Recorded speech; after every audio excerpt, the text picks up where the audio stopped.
Come on, buddy. Give me a big old hug. I'm sorry, but I am not one to give hugs. What's this? You fear the embrace of another male companion? No, nothing wrong with that. It's just physically hard for me to hug someone like myself. I can't quite see what you mean. Are you serious? Certainly, friend. What could be the issue? You are as wise as the other protectors, so surely you realize the issue with me. Not in the slightest. If you were to embrace me, it would be incredibly awkward for both parties. I'm still not following. I always have a raging... Welcome to the Return of Bionicle, and with it, we start with the characters that not a lot of people care about. That's right, stay in your cave, Kapaka! Your time will come! The Earth Protector, a stocky fellow with a wide torso and a big heart of guns! Guns.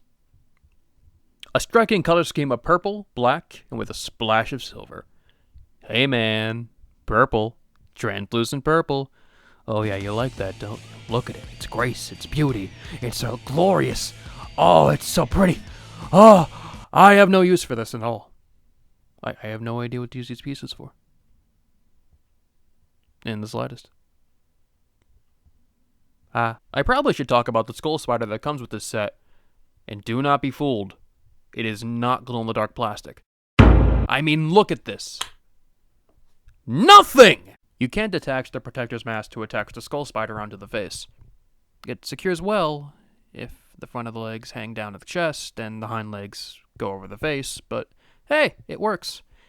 He looks all possessed. He's gonna get you.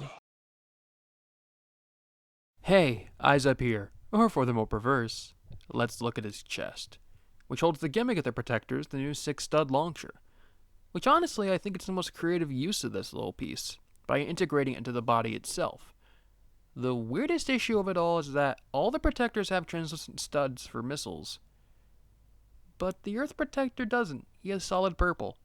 It's okay. It's nitpicking, but, it's because Lego didn't make trans purple studs, you fucking monsters! The blaster itself can be used by turning the gear on the back of the protector, firing studs at our old friend, Preston Stormer.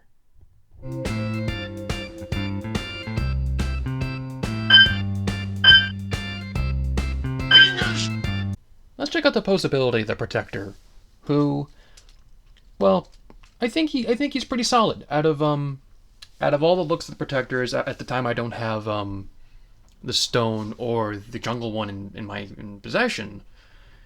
I think this guy, in terms of just like the way he looks, in terms of like limbs and posability, I think he's the most solid. Legs pretty standard, just normal Hero Factor joints. Of just using. He's got a knee, he's got a foot, he's got a hip. That's all good. A lot of the protectors have the problem of having this, like the waist is really thin, but especially for this guy, really thin waist and really wide shoulders, which I think look perfectly fine with this type of look, or at least an aesthetic that I enjoy. I guess if you want, he can move his boob flaps, which I don't know, you can try and cover up this little area on the inside here if you so wish, because with this and the fire protector, they have that issue where, there's that big gap there, and it's kind of annoying. So you can fill that in if you want, but then you got this awkward looking chest, and I don't know, man, it's up to you. It's where you want to go. So you go here, done deal. And he's got, obviously, the blaster in his chest, which we already covered. Shoulders, he does... This is really surprising, especially for me. He does do the thing that really bothers me on a lot of mocks, where he uses the Hordika neck for a shoulder joint, which is perfectly fine. Except when you put the arm down, his arm doesn't go all the way down. It really can't. Like, it can't stay flat. It's always at some sort of angle.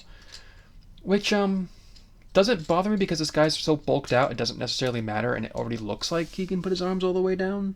So I guess for this it works. That's all fine and dandy.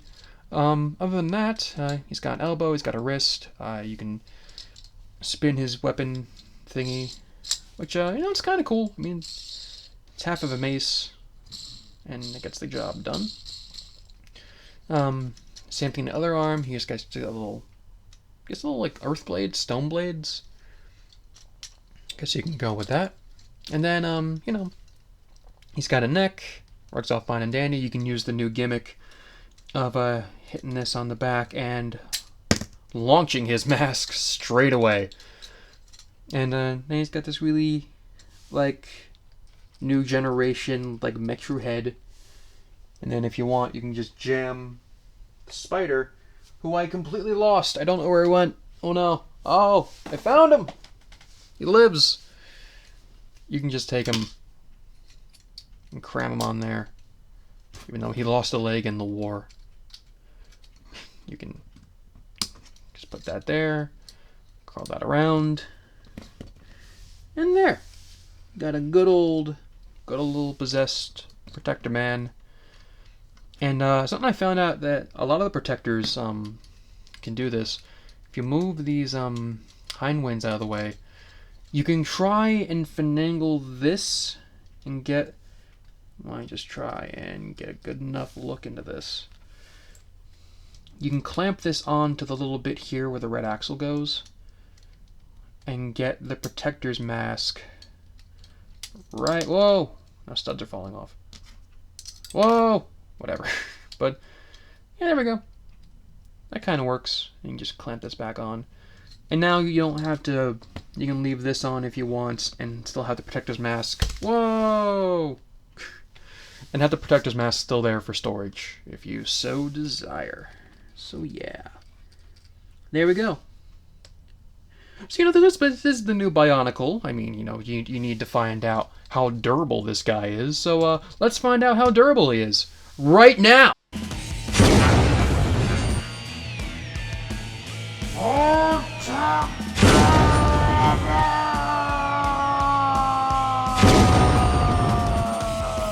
Overall, the combination of the stocky body, new recolors, and creative piece usage makes this guy one of my favorites out of the new wave of Bionicle. Considering this was one of the first sets to pop up on shelves, I'd say give him a look. Anyway guys, this is Shadow Gear 655, and I'll see you folks another time. The new 6-stud launcher, which honestly I think it's the most creative...